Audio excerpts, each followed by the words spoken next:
ذاك الغيث إذا الغيث هما يا زمان الوصل بالأندلس لم يكن وصلك إلا حلما في الكرى أو خلسة المختلسين بالذي أسكر من عاد. السلام عليكم ورحمة الله وبركاته. الحمد لله وكفى، والسلام على رسوله الذي اصطفى وعلى آله وصحبه الأئمة الهدى. أما بعد، السلام عليكم ورحمة الله وبركاته. taariikhda iyo sooyaalku waxa ay ka mid yihiin say culimadu sheegaan waxyaabaha basharka iyo aadamaha noloshooda qaabeeya ee bilaa qurxiya. culimadu waxay sheegaan taariikhdu inay tahay laabka cilmiga loo yaqaano social study ama cilmiga bulshada ama social science. insha Allah ta'ala waxaan bilaawi doonaa mowduucyo yar oo ku saabsan taariikhda. waxaan bilaawi doonaa mid kamid ah taariikhihii adduunka iyo ilbaxnimooyinka adduunka ugu faca weynaa, ugu quruxda badnaa, ugu horumarsanaa, ugu wanaagsanaa ee adduunka soo maray. waa taariikhul Andalus, wadanka loo yaqaano iminka Spain, taariikhdiisii iyo qayb kamid ah Portugal taariikhdiisii. intaan markaa mowduuca soo gelinaan taariikhda aan bilaawin, insha Allah ta'ala waxaan jecelahay inaan ka hormariyo hordhac yar oo ku saabsan taariikhda iyo xadaaradda. taariikhdu sida la sheego waxaan ka warrami doonaa tusmada muuqaalka. insha Allah ta'ala waxaan idin dhigi doonaa faallada ama halkan idinka soo muuqan doonta insha Allah ta'ala. taariikhdu waxa la sheegaa sidii abwaankii Soomaaliyeed lahaa taariikhdu waa sheeko iyo taxano soo yiile, waa tuuciyo aadam oo dhigto buuga ugu taale, turxaan iyo samaan wixii dhacaa laga tixraacaye, iyadoo turjuwan baa kolkaa la isku tabiyaaye, tagtadiisa goortuu helu taabaqaad yahay. yani abwaankaas wuxuu ka warramay abwaanka Soomaaliyeed taariikhda iyo siday muhiimka u tahay. taariikhdu waa maxay? taariikhdu sida uu sheego Waaqib waxaan leeyahay Sakhawi siduu sheego, afwan al-Asfahani baan ku khalday, siduu Sakhawi sheego wuxuu yiraahdaa luq ahaan waa al-i'laamu bil waqti. yani taariikh kelmadda laftiga taariikh wuxuu yiraahdaa al-i'laam bil waqti weeyaan, waa ogeysiinta la isogeysiyo waqtiga. istilaaxaan iyo cilmi ahaan waxay noqonaysaa wuxuu yiraahdaa Sakhawi annahu fannun yubhathu fihi can waqa'i zamani min haythiyati at-ta'yin wa at-tawqit bal amma kana fi al-'alam. wuxuu leeyahay taariikhdu wuxuu leeyahay waa fanni lagu baaro buu leeyahay waxyaalaha dhaca waxyaalihii dhacay goortaas iyada ah, iyadoo la cayimayo goorta iyo goobta labadaba, iyadoo goorta iyo goobta la cayimayo. mararka qaar wuxuu leeyahay waxa laga warramaa adduunka oo dhan si guud baa looga warramaa. taas haddaynu kaga baxno tacriifka iyo qeexitaanka taariikhda, muhiimadda taariikhda aynu gudbaynaa. taariikhdu maxay muhiimadeeda iyo ahmiyad leedahay? culimadu waxay sheegaan sidaan hadda idiin soo sheegayay faa'iidada ugu weyn ee taariikhdu leedahay waxa weeyaan waxay leedahay waa laab lagu baaro oo lagu lafaguro cilmiga loo yaqaano social science-ka. sida saynisku u leeyahay laboratory lagu taskareeyo aragtiyaha iyo matalan dawo kala dawo maanta la soo saarayo laab baa la mariyaa inay dawadeen xanuunkan exactly daweynayso 80% wax ka badan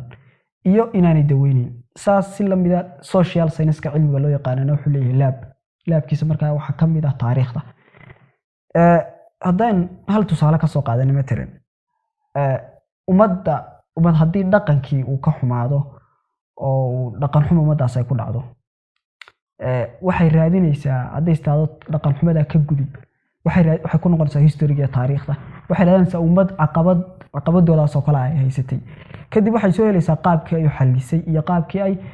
u daweysay dawada xanuunkaas. matalan Quraysh xilligii jaahiliyada waxay caado u lahaayeen in ay hadday gabadhu dhalato ninka inuu gabadha iyadoo nool aaso. Ilaahay subhanahu wa ta'ala waa ka quraanka inaga warramaya يتوارى من القوم ما بشر به أيمسكه على هون أم يدسه في التراب. يعني وإذا بشر أحدهم بالأنثى ظل وجهه مسودا وهو كظيم يتوارى من القول ما بشر به أيمسكه على هون أم يدسه في التراب. marka يعني هذا أمد نقن كاسو كلا وهايستي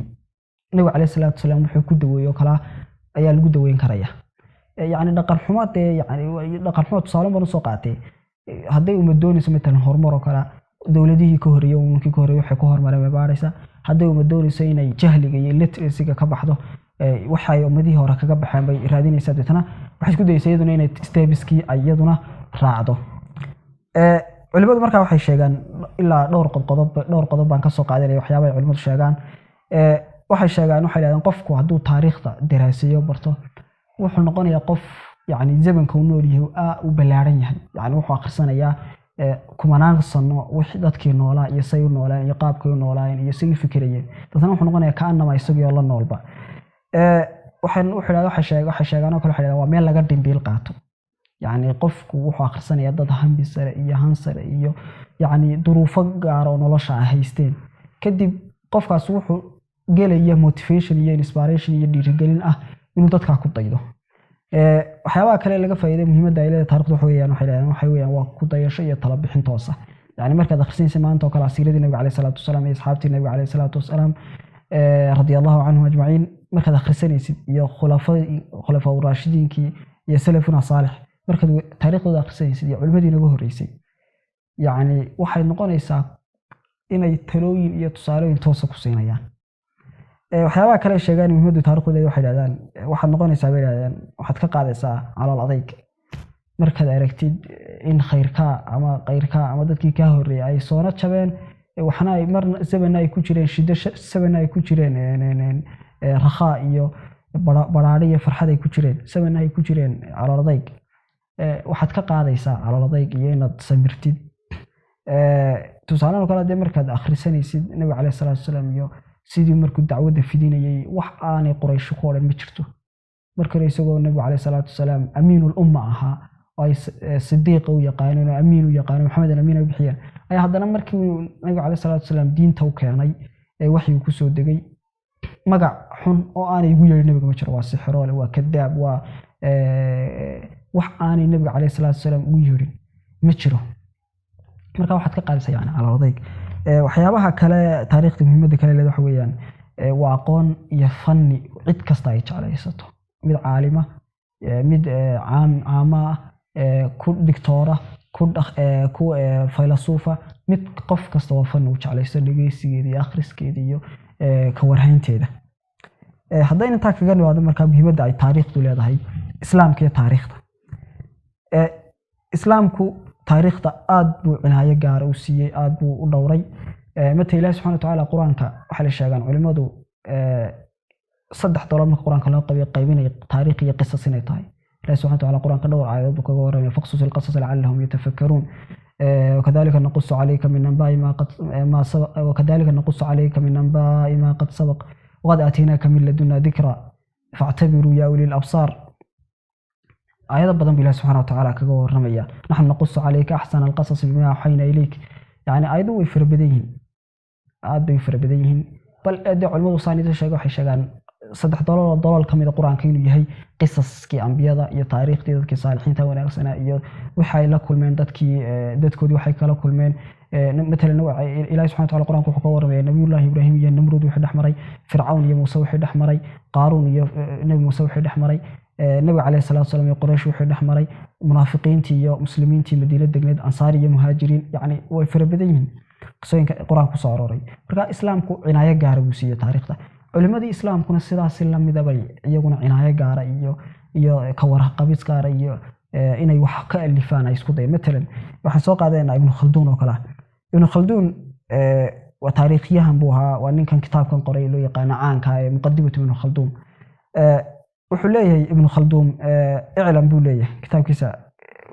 kitaabkiisa muqaddimada wuxuu ku leeyahay markuu bilaabayo kitaab taariikh uu kitaabkaas hordhacu yahay wuxuu oranayaa اعلم بوليه أن فن التاريخ فن عزيز المذهب جم الفوائد شريف الغاية إذ هو يوقفنا على أحوال الماضين من الأمم في أخلاقهم كو والأنبياء في سيارهم لبو والملوك في دولهم صدح وسياستهم أفر حتى تتم فائدة الاقتداء في ذلك لمن يرومه في أحوال الدين والدنيا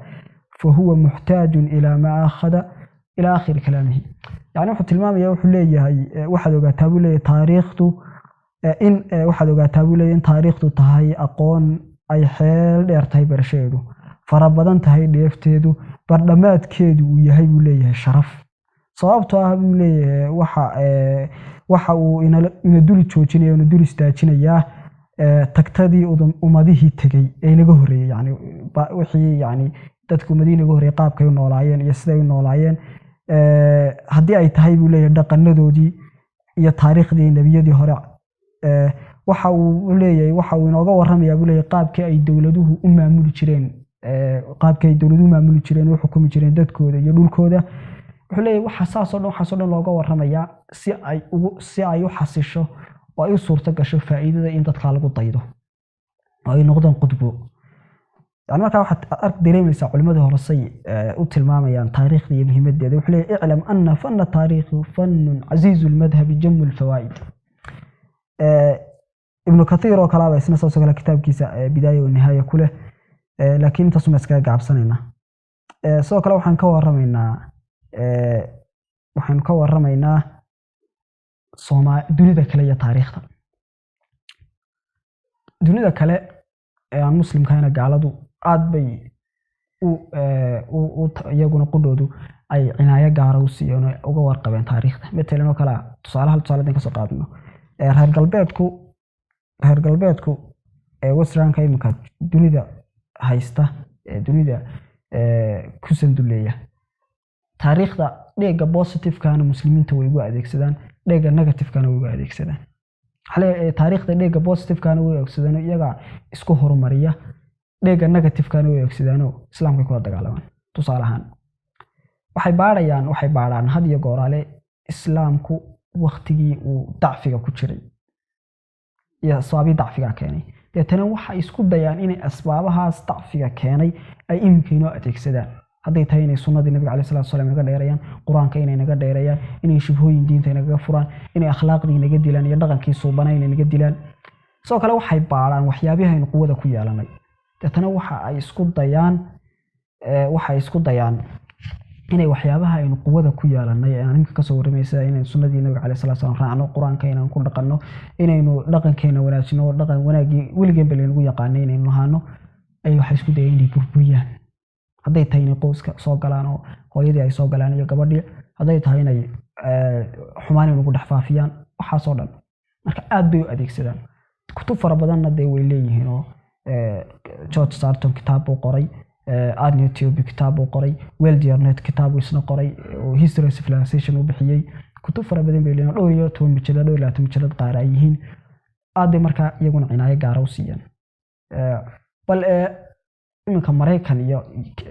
Canada iyo dhulkaas reer galbeedka qofku markuu sharciga qaadanayo waxyaabaha la weydiiyo waxa kamid ah su'aalaha la weydiiyo waxa kamid ah taariikhdii Mareykan oo kala madaxweynayaashii soo maray gobolada madaxweynayaashoodii iyo gudoomiyaashoodii soo maray sanataradii waxa la weydiiyo waxa la weydiinaya qofka in wadaniyad la geliyo oo yani la dareensiyo Mareykan iyo Ameerikanimo la dareensiyo marka aad bay taariikhda cinaayo gaar ah u siiyeen way qoreen way diiwaan geliyeen way dawineen dhaxal bay ka dhigeen Soomaalida iyo taariikhda daba isku yihiin Soomaalida waxa la sheegaa saan ku maqlay waxyaabaha ay asaaliibtay taariikhda isugu gudbin jireen waxa kamid ah maansada iyo suugaanta tiina waxaad moodaa iminka maanta inay dhowr mowduuc inay ku soo ururtay sida jacayl iyo mowduucyo yar inay ku soo ururtay laakiin waagii hore taariikhda iyo fankii Soomaaliyeed wuxuu ku jiray afka wuxuu ku jiray suugaanta saadaradeed baad arki jirtay gabya ama abwaan jooga laascaanood oo u gabyaya abwaan jooga hobyo iyo muqdisho iyo inta ka shisheeysa marka yani waxa dareemaysaa Soomaalidu say ay ku tahay marka qoraalka Soomaalidu taariikhdeeda ma diiwaan geliso imika taariikha la diiwaan geliya laakiin taariikhaasu ceebo badan iyo ina fara badan bay leeyihiin laakiin wuxuun bay intii hore dhaantaa Soomaalidu afka ay ku kala qaadan jirtay marka Soomaalidu taariikhdu waxay kamid tahay faniyada aadka ugu liidato oo u baahan tahay dhalinyaradeena inaynu u kacno oo aynu isku dayno inaynu bal wixii hore bay naga tagay bal inta imika ka dameysay ingiriiska iyo wixii intii ka dambeeyay bal inaynu si xeel dheer oo sugan oo la isku halayn karo inaynu diiwaangelino u dawino inta haddaan kaga baxo markaa taariikhda ciwaanku sidoo kale wuxuu ku saabsan yahay hordhacayna wuxuu ku saabsan yahay ilbaxnimada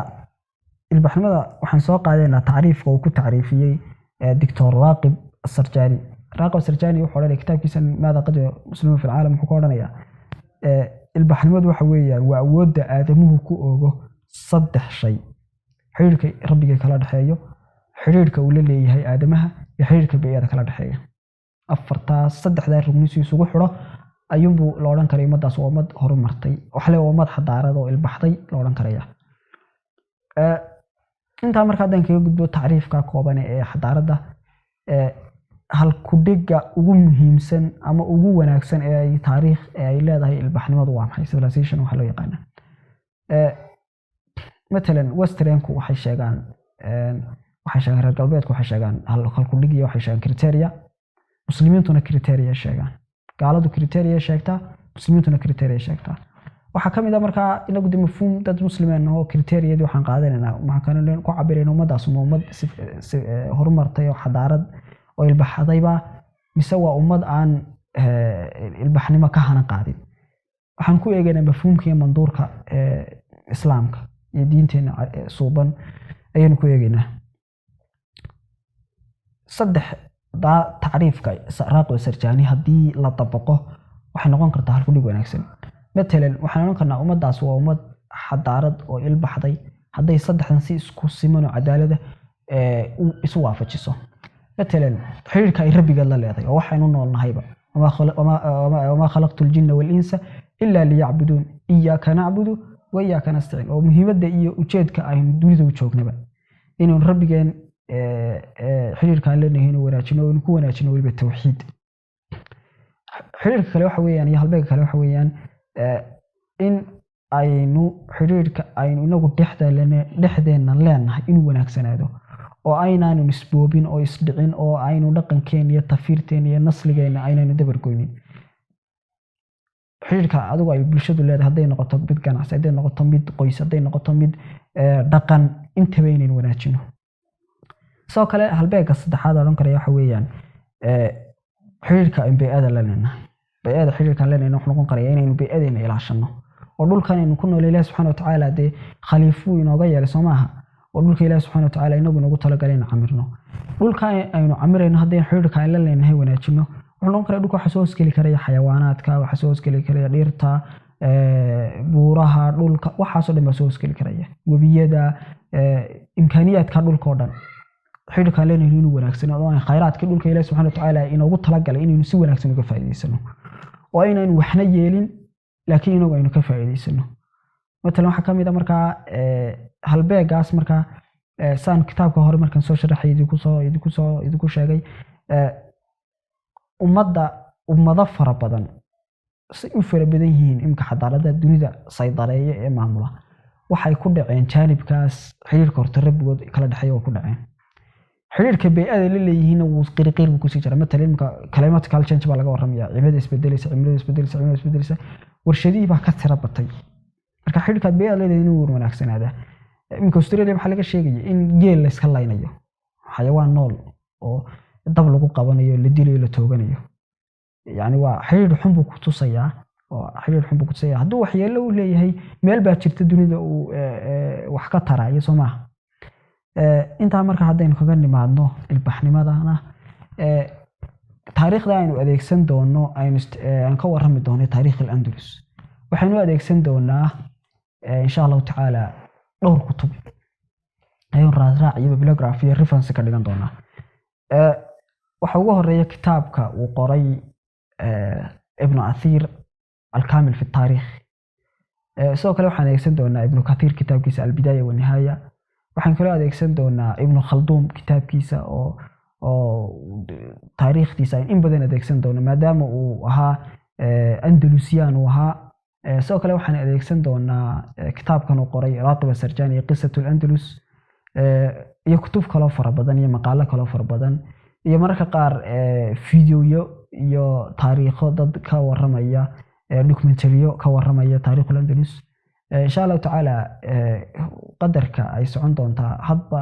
wuxuu ku xidhnaan doonaa intay mucdeedu leeg tahay qaybtan ka warami doonaa laakiin waxaan ugu talagalay inaanay 20 mirir sida qorsho ahaa 20 mirir 22 mirir inaanay ka badan